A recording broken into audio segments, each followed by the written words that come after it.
প্রিয় সুধী, আসসালামু আলাইকুম। আমি ডাক্তার মোহাম্মদ আব্দুল মান্নান, সিনিয়র প্রভাষক, Manikganj homeopathic medical college, senior consultant, homeopathic foundation hospital, Kazipara, Mirpur, Dhaka. আজকে আপনাদের সাথে একটি গুরুত্বপূর্ণ বিষয় নিয়ে কথা বলতে যাচ্ছি। বিষয়টি হচ্ছে নাকের মাংস বাড়া।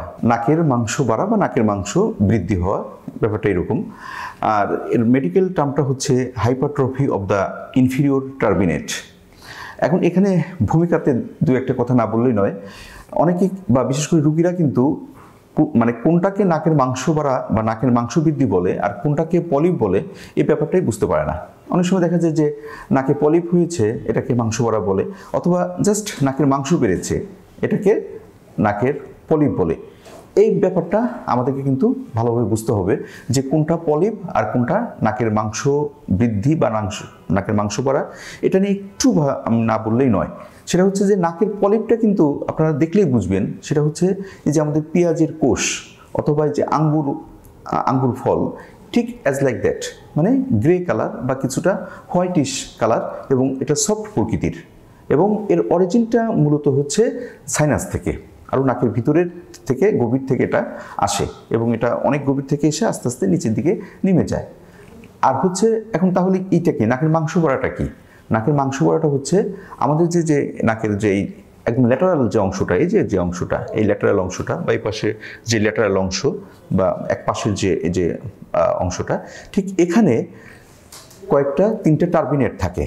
অর্থাৎ এটাকে যদি আমি এইভাবে বলি, আমরা যে আলনা দেখেছি, যে কাপড় রাখার আলনা, উপরে একটা আলনার তাক আর কি, নিচে মাঝখানে একটা, তারপরে একটা, এইভাবে এই একটা সেলফের মতো অথবা একটা আলনার মতো 3টা টার্বিনেট থাকে। উপরটাকে সুপিরিয়র টার্বিনেট বলে, মাঝখানটাকে মিডল টার্বিনেট বলে, আর নিচেরটাকে ইনফিরিয়র টার্বিনেট বলে।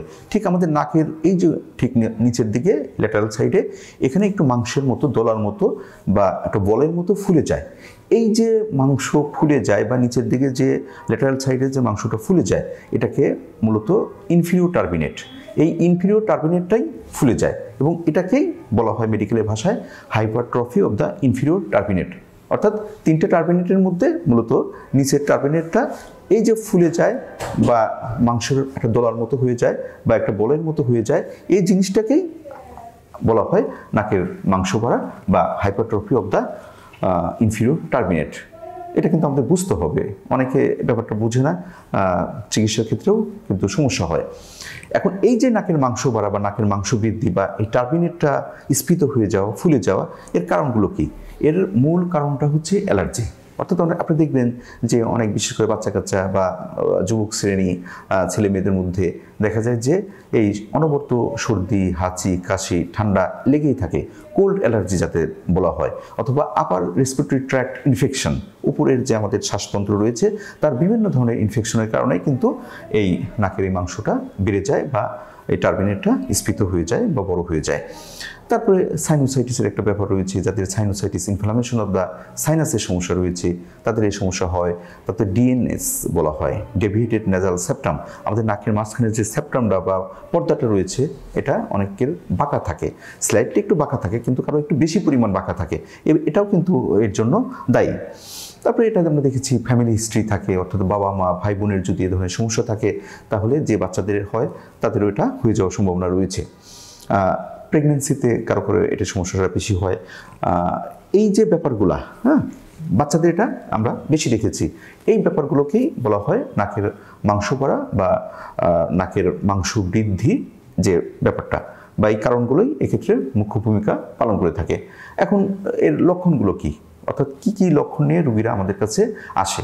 এর প্রধান লক্ষণটা হচ্ছে নাকটা বন্ধ হয়ে যাওয়া, স্টাফি নোজ বা নোজ ব্লকড বলা হয়। রুগীরা এসে বলে আমার নাক তো বন্ধ হয়ে থাকে, ডান নাক অথবা বাম নাক বন্ধ হয়ে থাকে, নাকের মধ্যে শিশির করে, নাকের মধ্যে চুলকায়, ইচিং হয়, কারো রক্ত পড়ে, নাকটা বন্ধ হয়ে থাকে, নাকটা বুজে থাকে। এর কারণে যেটা হয়, বিশেষ করে বাচ্চারা হা করে ঘুমায়, তাদের শ্বাস নিতে কষ্ট হয়, বলে যে আমার বাচ্চা অনেক কষ্ট পাচ্ছে, হা করে ঘুমাচ্ছে। আমরা পরীক্ষা করে দেখি যে আসলে তাদের নাকের ইনফিরিয়র টার্বিনেটটা বড় হয়ে গেছে। এই ব্যাপারগুলো নাকের মধ্যে ভারী ভারী লাগে, এবং এর কারণে অনেকের মাথা ব্যথা করে, যেহেতু ঠিকমতো শ্বাস ফেলতে পারছে না, এই জন্য মাথা ব্যথা করে।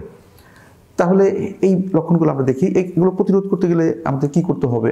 অবশ্যই এই যাদের অ্যালার্জি সমস্যা রয়েছে, বিশেষ করে ফ্যামিলি হিস্ট্রি রয়েছে, তাদেরকে এই ঠান্ডা থেকে, এই ধুলাবালি থেকে, হ্যাঁ, বা সাইনাসের সমস্যা থেকে আমাদেরকে যতদূর সম্ভব নিজেদেরকে দূরে রাখতে হবে, বা এটা হলে দ্রুত চিকিৎসা আসতে হবে। এগুলোর জটিলতাও রয়েছে। দীর্ঘদিন যদি এরকম চলতে থাকে, তারপরে নাকের ভিতরে কিন্তু বিভিন্ন ধরনের চেঞ্জ আসতে পারে। বিশেষ করে নাকটা শুকনা হয়ে যাবে। তারপরে অ্যাট্রোফিক রাইনাইটিস, নাকের এই যে ভিতরে যে সেপ্টাম, এটা অনেক সময় দেখা যায় ডিস্ট্রাকশন হয়ে যায়, নষ্ট হয়ে যায়, পচে যায়, এরকম সমস্যাও কিন্তু হয়ে যেতে পারে। হ্যাঁ, তারপরে এভাবে যদি চলতে থাকে, রোগীর স্বাভাবিক জীবনযাত্রার সমস্যা হয়, অবসাদ, অলসতা তাকে পেয়ে বসে।